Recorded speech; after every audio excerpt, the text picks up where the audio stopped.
예, 할렐루야. 우리 옆에 있는 분도 좀 힘있게 좀 힘내자고 인사하겠습니다. 예, 사랑합니다. 힘내십시오. 축복합니다. 예, 예, 조사 들어가셔도 됩니다. 예, 이렇게 해놓으시고 들어가시면 될 것 같습니다. 자, 오늘은 영적 무지를 깨뜨리라는 제목으로 함께 좀 오늘을 좀 함께 나누기를 원합니다. 먼저 예화를 한번 들어볼게요. 고대 중국에 채나라가 있었던 것 같아요. 거기 뛰어난 의사가 그 채나라의 그 황궁을 만났는데 얼굴을 보니까 심상치 않은 거예요. 그래서 조심스럽게 말씀을 합니다. 그 황궁한테 피부에 병이 들었으니까 지금 치료해야 됩니다. 그러니까 그 황궁이 난 괜찮은데, 난 도리어 나는 아무렇지도 않는데 내게는 지금 병이 없으니까 당신 나한테 치료하겠다고 그렇게 말할 필요가 없습니다. 그래서 열흘이 지난 거예요. 열흘이 지나고 난 다음에 다시 의사가 황궁을 찾아가서 황궁을 보면서 다시 말을 한 겁니다. 이제 병이 근육에 퍼졌습니다. 속히 치료해야 됩니다. 그러니까 이 황궁이 나는 괜찮대도 내 몸이 지금 어떻는지 내가 제일 잘 알잖아. 황궁은 들은 척도 하지 않았다는 겁니다. 그래서 다시 열흘이 지나서 열흘 만에 이 황궁을 찾아서 다시 경고를 합니다. 병세가 내장까지 지금 미쳤습니다. 당신 지금 치료하지 않으면 지금 큰일 날지 모릅니다. 위험합니다. 그런데 이 황궁이 이보시오. 지금 나는 전혀 아픈 곳이 없는데 나는 괜찮은데 대체 무슨 병이 있단 말이오? 이 황궁이 도리어 막 버럭 의사한테 화를 낸 겁니다. 멀쩡한 자기 자신한테 지금 자꾸 병이 있다고 그 말이 듣기 싫은 거예요. 듣기 싫었던 겁니다. 또다시 열흘이 지나고 난 다음에 의사가 이번에는 말을 못하는 거죠. 말을 못하고 멀리서 바라보기만 하다가 아무 말 없이 그냥 돌아가 버린 거예요. 이 사람이 나도 또 뭘 할 줄 알았는데 말 안 하니까 이 황궁이 이상하게 생각을 해가지고 사람을 보낸 거예요. 왜 그냥 돌아갔냐고. 말 안 하고. 그러니까 그 황궁이 들려지는 이제 사람의 말에 들으면서 뭐라고 얘기하냐면 너무 늦었다는 거예요. 너무 늦어서 이미 병이 골수까지 퍼져가지고 이제 치료할 방도가 없습니다. 그리고 기묘하게 닷새 후에 황궁이 온몸에 고통을 느끼기 시작했는데 이제 큰일 난 거예요. 황궁이 그제서야 다급하게 의사를 찾았지만 이미 그 의사는 다른 나라로 망명을 떠나가 버린 이유였다고 합니다. 그래서 이게 사자성어로 유래된 게 호질기라는 단어예요. 이게 무슨 말이냐면 병이 있는데도 의사한테 보여 치료받기를 꺼린다. 호질기. 그러니까 이런 뜻을 가지고 있다고 합니다. 쉽게 말하자면 문제가 있음에도 불구하고 남의 충고를 듣기 싫어하는 태도. 이게 이제 호질기죠. 그것과 함께 쓸 수 있는 사자성어가 또 하나 있더라고요. 토붕와해. 이게 무슨 말이냐면 흙이 무너지고 기와가 깨진다. 이런 뜻이에요. 와르르르 무너진다 이런 뜻이에요. 어떤 조직이나 사물이 손을 쓸 수 없을 정도로 완전히 폐허가 되어서 이제 회복 불가능. 이 단어에서 제가 교훈을 얻고자 한다는 게 뭐냐? 수습할 수 없을 정도로 심각한 상태에 이르기 전에 아직도 기회가 있거든요. 아직도 우리에게는 기회가 있어요. 기회가 있을 때 남의 충고를 듣고 말씀을 깨달아서 그 깨달음을 얻고 돌아가는 게 현명한 자의 지혜라는 거잖아요. 이런 경고에 귀를 기울이지 않는 사람들이 오늘 부류에 나옵니다. 마치 종교 지도자들, 오늘 본문에 마태복음 22장에 여러 지금 종교 지도자들이 나오는데 그 중에 한 부류였던 사두개인들이었습니다. 지금 마태복음 22장은 예수님께서 예루살렘에 입성을 해가지고 일주일 사건 기록하는데 그 가운데 화요일 날 예수님의 그렇게 줄곧 쫓아다녔던 눈눈들에게 예수님께서 도리어 이제 반박하시고 정면 승부를 펼치시면서 말씀으로 그들의 모든 논리를 다 깨버리는 그런 어떤 내용들이 나오고 있거든요. 근데 이들이 참 보면 사람들이 볼 때 참 지혜롭고 참 논리적이고 아주 똑똑해 보이는 것 같은데 가만히 보면 너무 영적으로 어두운 사람들, 어리석은 사람들이라고 생각을 할 수 있는 거예요. 하나같이 토붕화해 될 때까지 호질기 하던 사람들의 그 전형이 이 사두개인들의 모습들이더라. 오늘 본문을 통해서 우리 안에도 이런 어리석은 모습이 없는지를 한번 살펴봐야 되겠다. 그래서 우리들도 조금만 방심하면 나 똑똑하다, 헛똑똑이, 터붕와야 될 때까지 호질기 될 수 있는 어리석음이 있기 때문에 그런 거예요. 오늘 본문이 사두개인들은 그 당대의 전형적인 엘리트들이었습니다. 그들의 생각은 매우 현실적이었고 논리가 반박할 수 없을 정도의 명확한 논리들이 있었거든요. 그래서 이들은 막 눈에 보이지 않는 세계는 부정해요. 천사 같은 거. 그 다음에 영적 세계, 부활이 어디 있어? 부활 같은 기적을 전혀 믿지 않았던 사람들이 사두개파 사람들이었거든요. 이 계 중에 대제사장들이 나오고 그 안나스와 가야바 같은 제사장들도 그런 사두개파 사람들이었거든요. 23절 보겠습니다. 23절에 보니까 부활이 없다 하는 사두개인들이, 지금 사두개인들이 정치적으로는 계산이 너무 빠른 부류들이었기 때문에 현실적인 거예요. 당시에 그 로마의 그 통치 세력과 결탁을 해서 다른 사람들 위에 얼른 군림하면서 부귀영화를 누리고 계산이 빨라가지고 기득권을 빨리 쟁취했던 그런 사람들이었습니다. 이 사람들이 얼마나 이 땅에서의 어떤 그런 영광, 이 누리는 것이 행복한 것이 얼마나 좋았던지 그들은 이 현실 세계만 집착을 했지 영적인 것에 관해서는 관심이 없었던 사람들. 부활도 믿지 않았고 천사도 믿지 않았고 오직 눈에 보이는 것만, 눈에 즐거운 것만 즐기고 기득권을 지금 빼앗기지 않으려고 애쓰는 것이 그들의 삶의 전부였던 거였습니다. 이 사람들이 이렇게 현실적인 이 부유함에 취하기 시작하게 되면서 눈에 보이지 않는 세계, 영적인 세계에 관해서는 볼 수가 없는 거예요. 신앙생활도 마찬가지입니다. 여러분, 내가 배부르면 절박하지 않잖아요. 내 환경이 부유하면 여기 지금 이 자리에 몸은 와 있지만 오늘 말씀도 너무나도 여러분들이 듣기에는 막연하고 너무나도 듣기에는 추상적이에요. 나한테 무슨 의미가 있을까? 절박하지가 않아요. 내가 부유하면.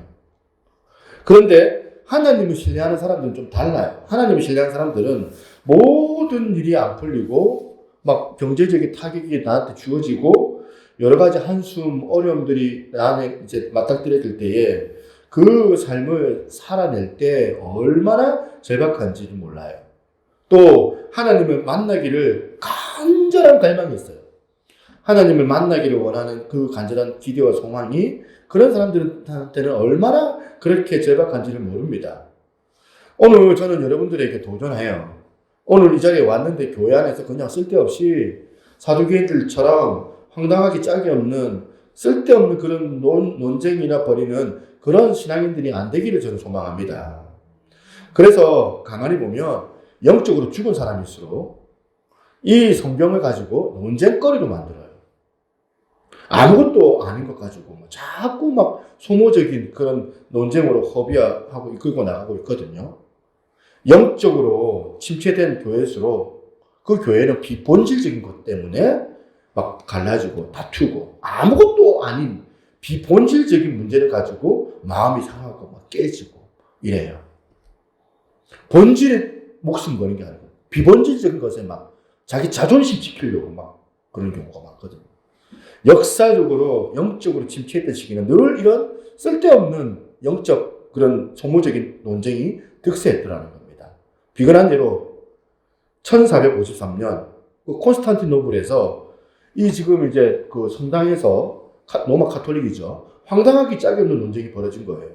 우리가 이거 들으면 참 쓸데없는 거 했네. 참 웃기는 얘기 같아 보이는데 이 사람들한테 진짜 심각한 거였습니다.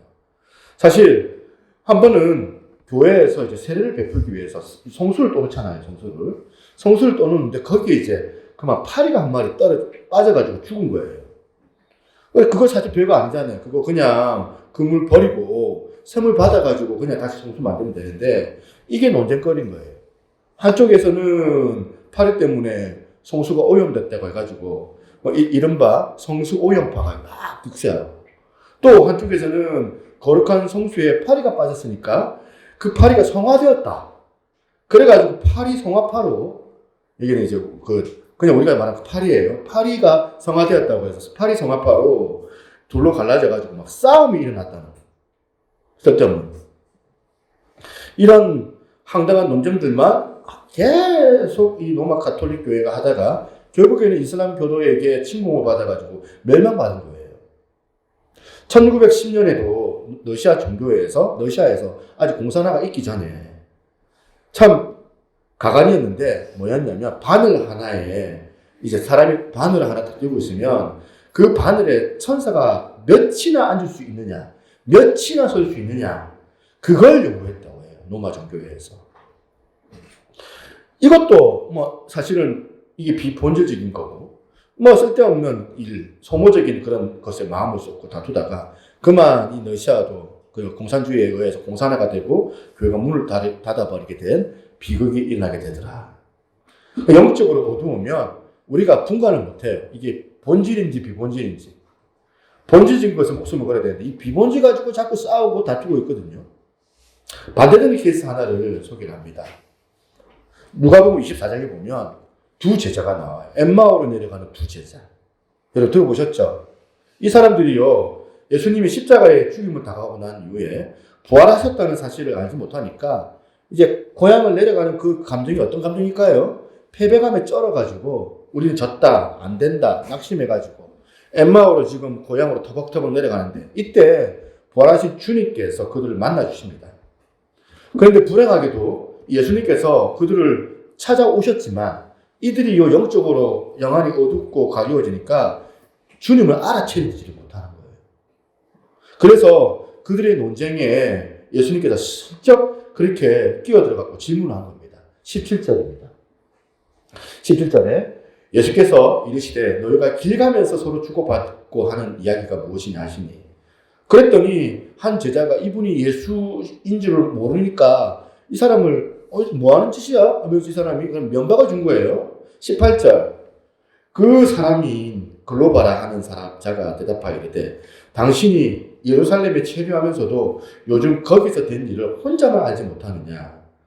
여기서 여러분 이 말씀에서 우리가 알 수 있는 것은 예수님의 십자가 사건이 온 장안에 화제가 되었다는 그런 사실 아닙니까? 그럼 그 말 가운데 예수님께서 시치미를 뚝 떼시고 이렇게 말씀하십니다. 19절입니다. 19절에 이르시되 무슨 말이냐? 그랬더니 그들이 이렇게 대답합니다. 이르되 나사렛 예수의 일이니 그 다음 보십시오. 그는 하나님과 모든 백성 앞에서 말과 일에 능하신 그 다음에 누구라고 얘기해요? 선지자이거늘. 이상합니다.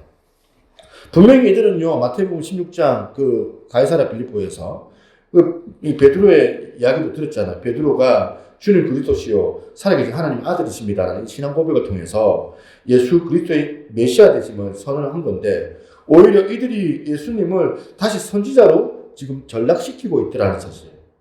왜 이렇게 되었을까요? 이유는 간단합니다. 20절 보면 우리 대제사장들과 관리들이 사형 판결에 넘겨주어 십자가에 못 박았느니라. 지금 이 두 제자에게는 너무나도 무서운 이 십자가, 이 두려운 십자가가 자기들한테 현상적인 사실로 다가와서 지금 십자가라고 하는 눈에 보이는 이 사건이 너무 크게 다가와서 영안이 열려지지가 않는 거예요. 영안이. 그러니까 바로 사두개인들은 현실적으로 너무 부유하니까, 현실적으로 너무 잘 사니까 이 사두개인들은 현실적으로 너무 성공한 나머지 이 땅의 가치와 이 땅의 행복에 쩔어 취해가지고 영안이 닫혀버린 그런 케이스라고 말한다면 이 엠마오로 내려가는 두 제자는 정반대예요. 현실이 너무 무거운 거예요. 하는 일마다 일이 안 풀리는 거예요. 꽉 막혀져 있다 보니까 마치 하나님이 안 계신 것 같고 하나님께서 침묵하신 것 같아요. 너무 현실에서 어두워서 어려워서 그 상황에 거기에 함몰되어 있다 보니까 영안이 닫혀져 버리니까 이전에 베드로하고 함께 고백했던 베드로의 그 제자들의 고백, 주는 그리스도시요 살아계신 하나님의 아들이십니다 했던 그 고백은, 신앙 고백은 어디로 갔는지 간 데 없고 그저 예수님을 유능한 선지자 중 한 명 아닐까라는 식의 전락시키는 이런 불행한 일들이 그들의 입술에서 고백되고 있더라는 사실이에요. 이 두 가지 케이스. 저는 오늘 우리 교회 성도님들이 이 사두개인들이 이 땅에서 너무 잘 풀려가지고 사람들이 너무 박수를 치고 너무 인정을 해주고 너무 축축해 채워줘가지고 영원히 어두워지는 그런 일도 우리가 피해야 될 뿐만이 아니라 반대로 너무 오랫동안 기도하는 그 제목이 안 풀리는 거예요. 기도 제목이 안 풀려서 현실적으로 자꾸 이 문제 때문에 마음이 상하고 감정이 자꾸 끌어오르고 너무나도 거기에 감정적으로 휘말리다 보니까 영안이 닫혀져 버리는 그런 불행한 일도 일어나지 않게 되기를 주님의 이름으로 축원합니다.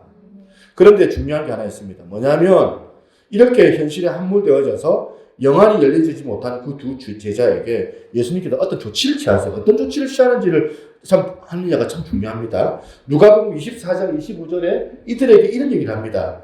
주님께서 자잘한 그들에게 이렇게 말씀하십니다. 이르시되 미련하고 선지자들이 말한 모든 것을 마음에 더디 믿는 자들이여. 자, 여기서 이 말씀 굉장히 중요한 포인트예요. 지금 이 예수님께서 믿음 없는 두 제자들 나무라고 계시는데 지금 무슨 이유로 지금 나무라고 있습니까? 예수님께 왜 뭐라 하세요, 지금? 기록된 말씀에 대한 무지함을 지금 책망하세요.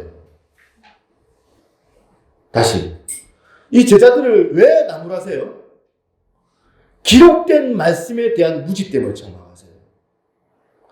우리 생각에는 그냥 네 얼굴도 왜 내 배신했느냐. 그렇게 그 현상을 나무라실 것 같은데 너는 왜 어떻게 빈 무덤 확인 안 했느냐? 내 부활했는데 너 어떻게 이 빈 무덤 확인한 그 여자들 있었잖아. 그 여자들이 메시지를 들었을 텐데 그 여자들 메시지를 광고 듣고 너희들 왜 내려가니? 이런 현상 가지고 책망할 것 같은데 예수님의 책망이 뭐예요? 너희들이 성경이 무지하다라는 그 말씀으로 책망을 하는 것입니다.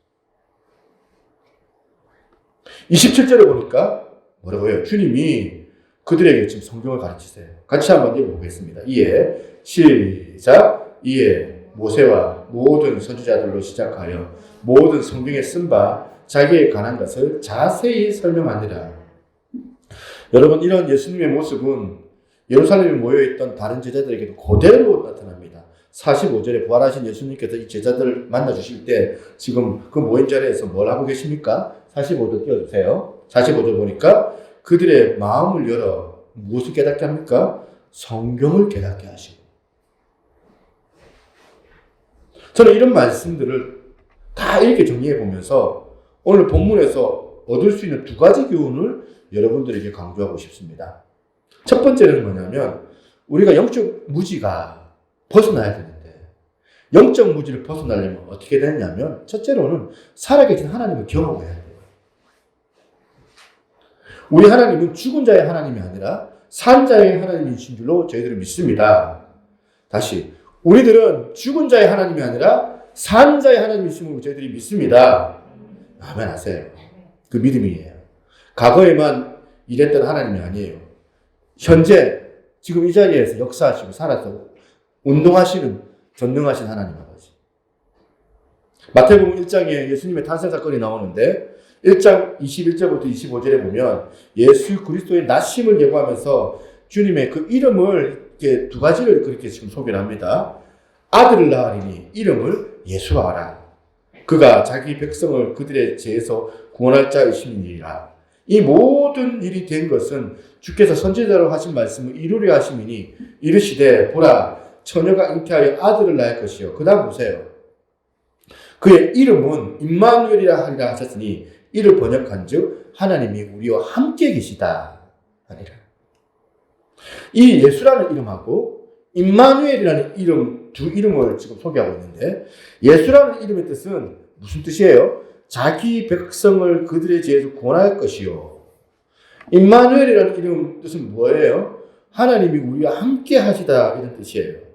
그런데 우리가 이 두 균형을 이루어야 되는데 우리가 잘못할 수 있는 게 뭐냐면 이 두 가지 이름 중에 한 가지 이름 예수라는 그 이름에만 너무 치우칠 수 있더라는 거예요.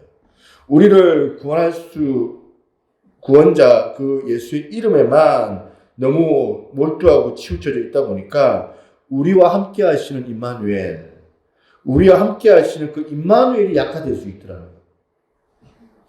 예수님이 하나님의 아들이니까 우리는 막 빨간 망토 두르고 슈퍼맨처럼 하늘을 막 휘저으면서 인간들이 전혀 범접할 수 없는 그런 능력을 가지고 놀라운 신의 모습으로 나타나가지고 그래가지고 그분이 다 하시는 거예요. 혼자 다 하시고 난 안 해도 되고 혼자 다 하시고 모든 제 문제도 그분이 다 해결하시고 하늘로 돌아가시는 그런 모양을 우리 주님께서는 취하지 아니하셨다는 거예요. 그럼 어떻게?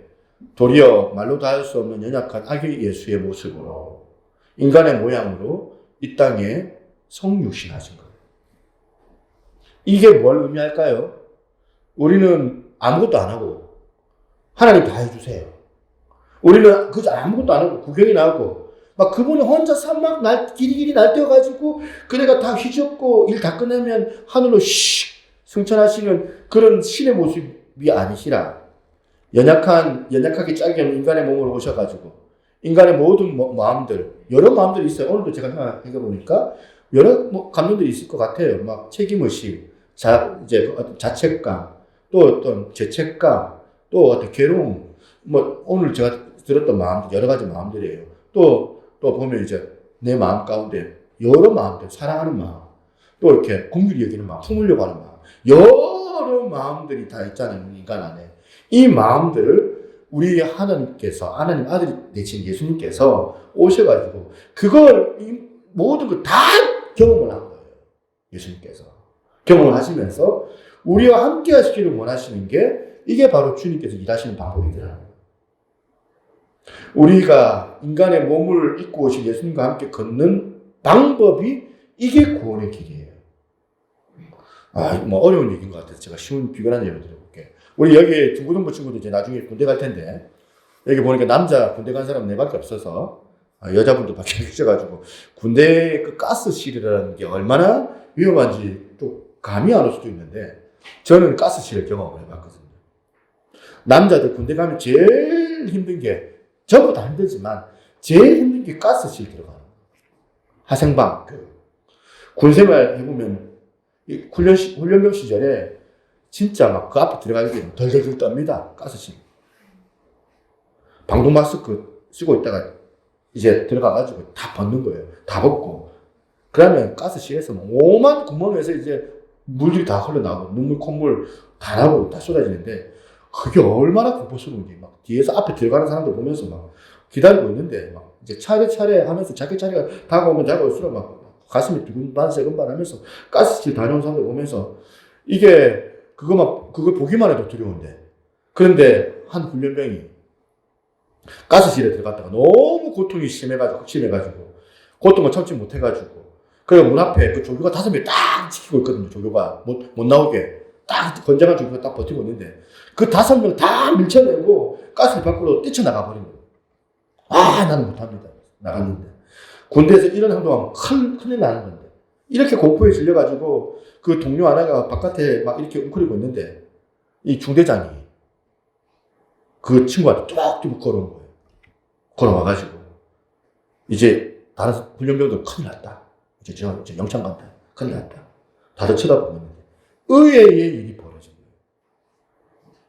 중대장이 공포에 떨고 있는 이 나고병의 어깨에 손을 얹고 한참을 뭔가를 막 이야기를 하더니 놀랍게 이 중대장이 나고병의 손을 이끌고 자기도 방독면 쓰지도 않는 채 가스실로 들어간 거예요.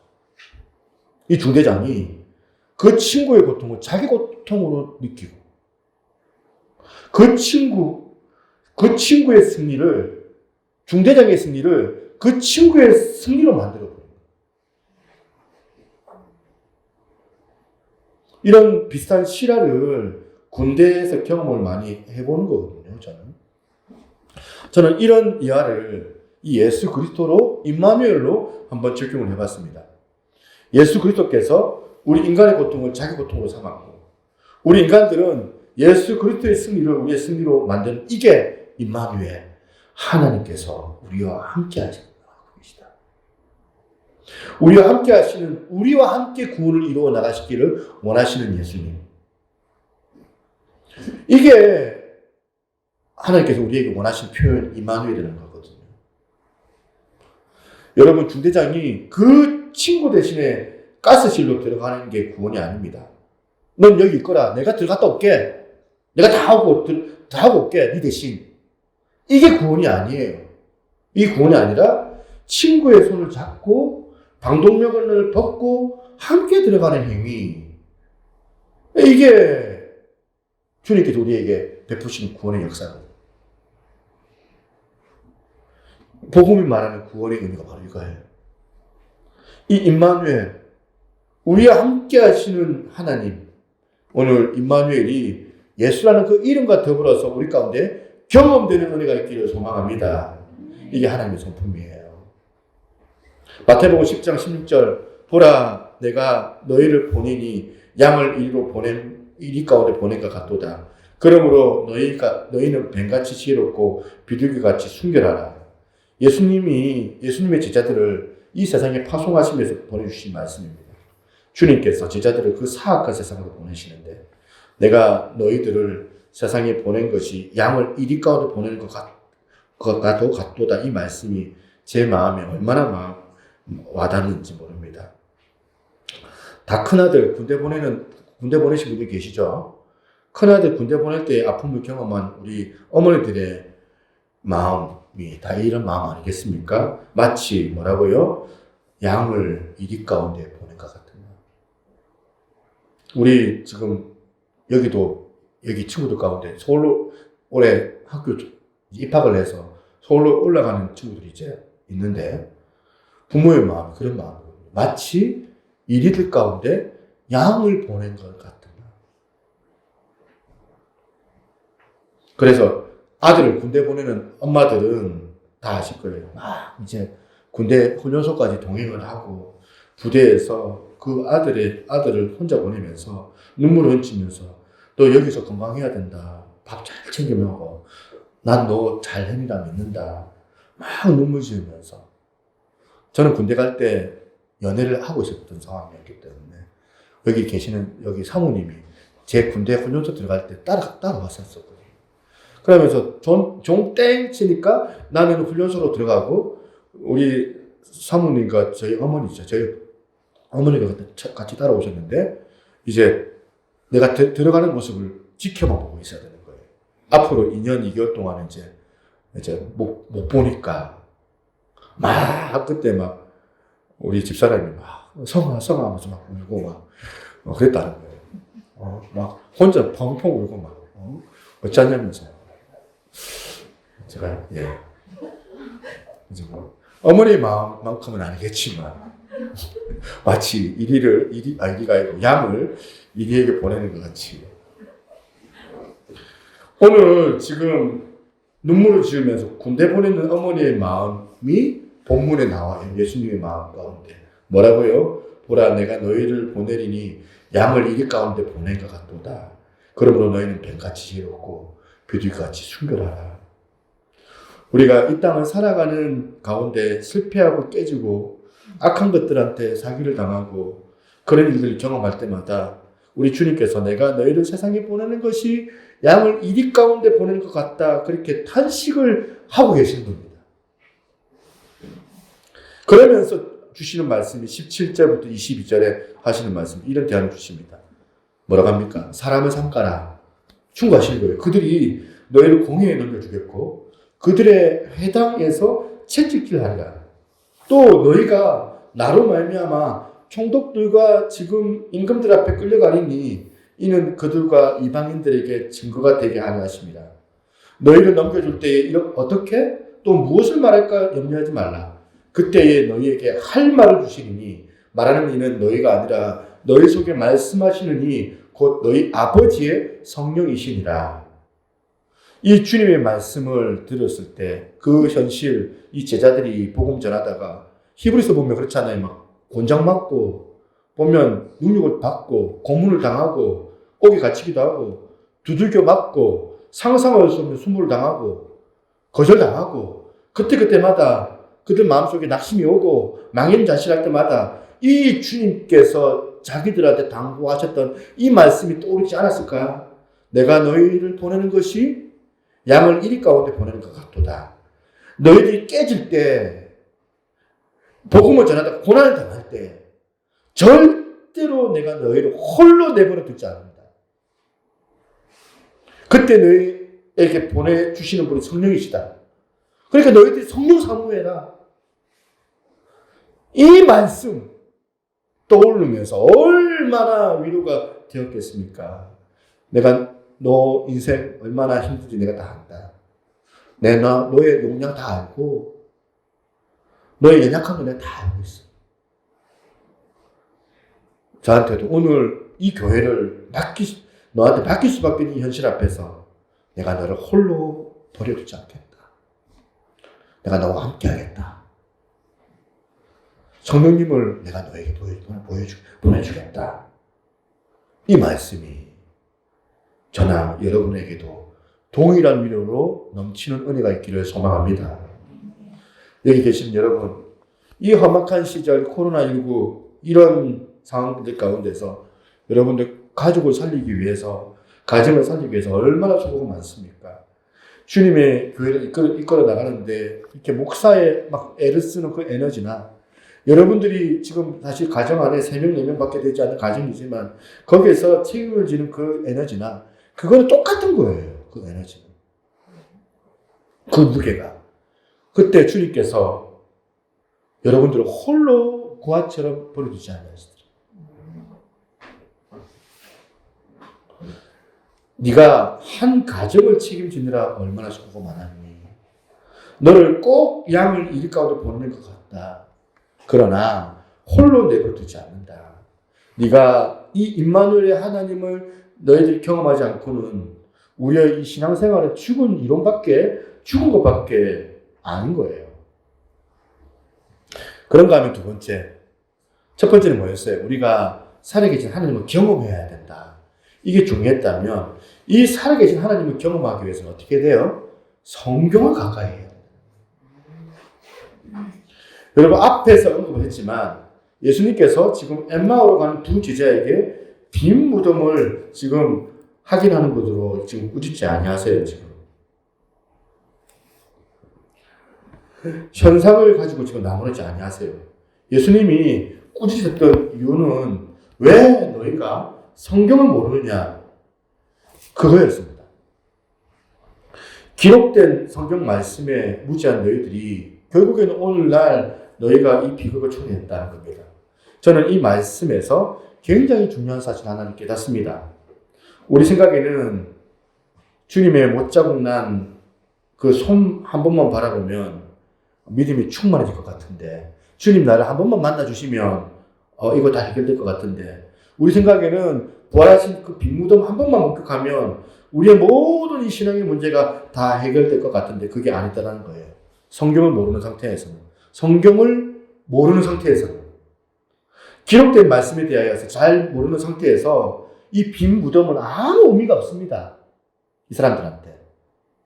성경을 모르는 상태에서는 빈 무덤 같은 이 기적의 현상은 그 사람에게 아무 영향을 미치지 못하는 거예요. 이 두 제자는 빈 무덤 소식을 들었지만 그들에게 아무 의미가 없었던 겁니다. 오늘 본문 29절에 주님이 지금 사두개인들을 꾸지려고 하는 딱 하나도 바로 이겁니다. 29절입니다. 같이 한번 읽어보겠습니다. 시작. 너희가 성경도 하나님의 말씀, 하나님의 능력도 알지 못하는 거로 오해하였도다.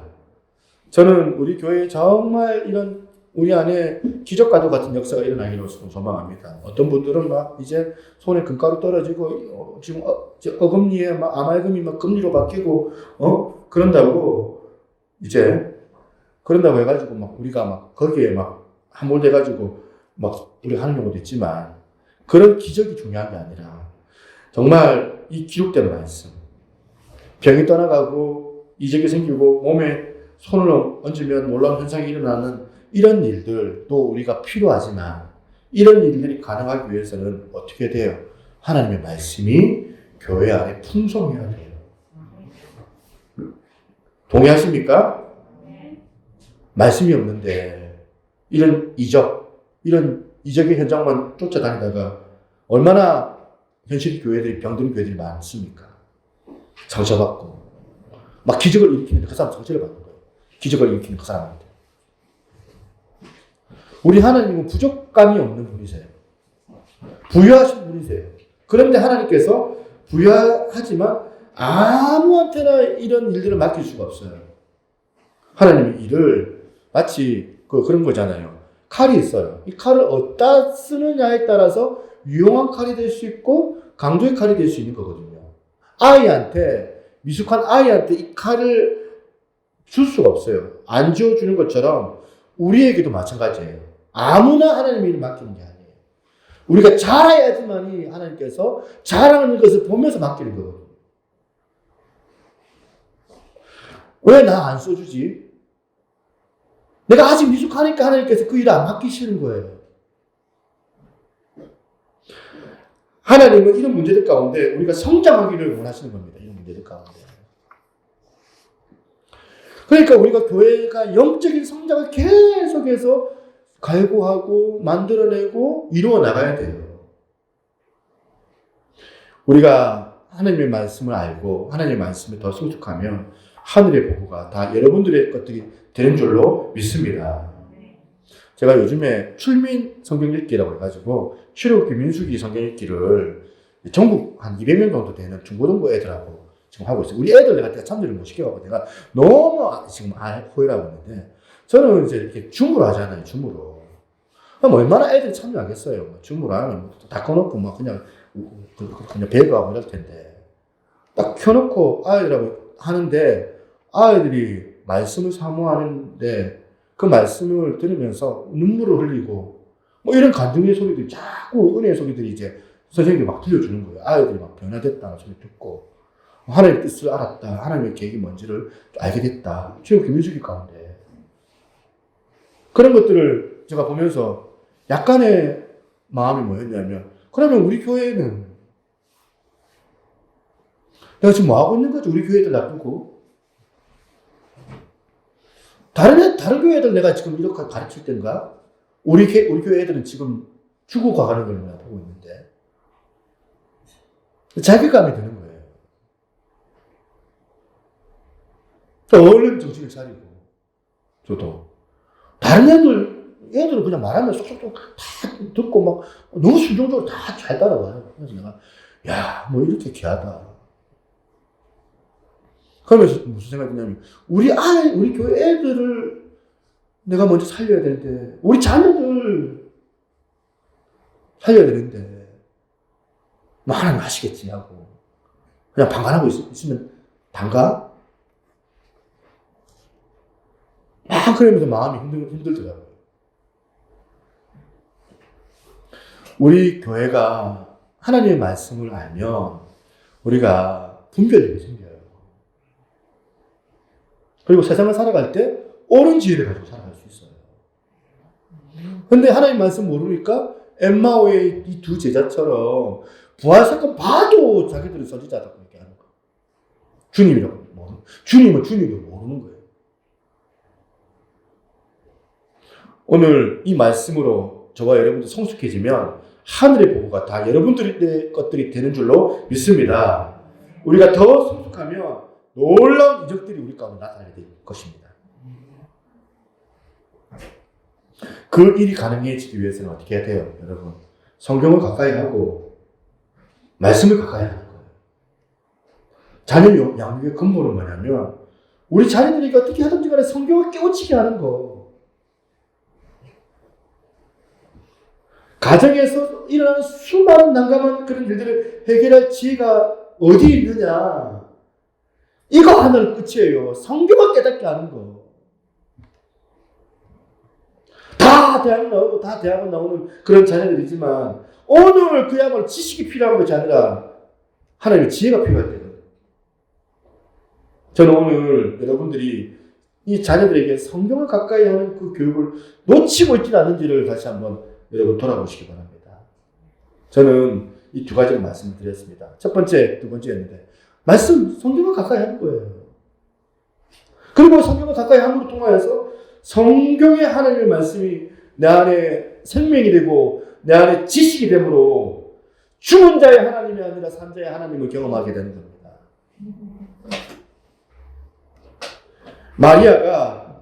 어머니 마리아가 아기 예수 잉태에 대한 소식을 천사에게 들었을 때 얼마나 황당합니까? 얼마나 처녀가 애를 놓는다. 그 당시에 얼마나 오해받을 일이에요. 사생아도 아니고 애를 낳는 게 보통 문제입니까? 그런데 여러분 마리아가 그 당황스럽고 그렇게 놀라는데 천사가 던진 한마디로 마음에 평정을 찾아요. 천사가 뭐라고 합니까? 누가복음 1장 31절. 하나님의 말씀은 능하지 못하심이 없느니라. 이 한마디에 그 마리아의 의심, 그 마리아의 당황스러움이 다 평정이 되어져 버려요. 평안을 찾아요. 그리고 마리아가 뭐라고 이야기합니까? 38절입니다. 같이 한번 읽습니다. 시작. 마리아가 이르되 주의 여종이오니 말씀대로 내게 이루어지이다 하매 천사가 떠나가니라. 우리가요, 왜 이 마리아처럼 풍요로운 인생, 평안을 경험하지 못하는, 풍요롭지 못한 그런 인생을 우리가 삽니까? 두 가지 이유예요. 첫 번째는 말씀에 대해서 무지 때문에. 단호합니다, 저는 이 부분에 대해서는 여러분들에게. 말씀이 들리지 않기 때문에 그런 거예요. 두 번째, 말씀에 대한 확신이 없기 때문에. 말씀에 대한 믿음이 없어서 그래요.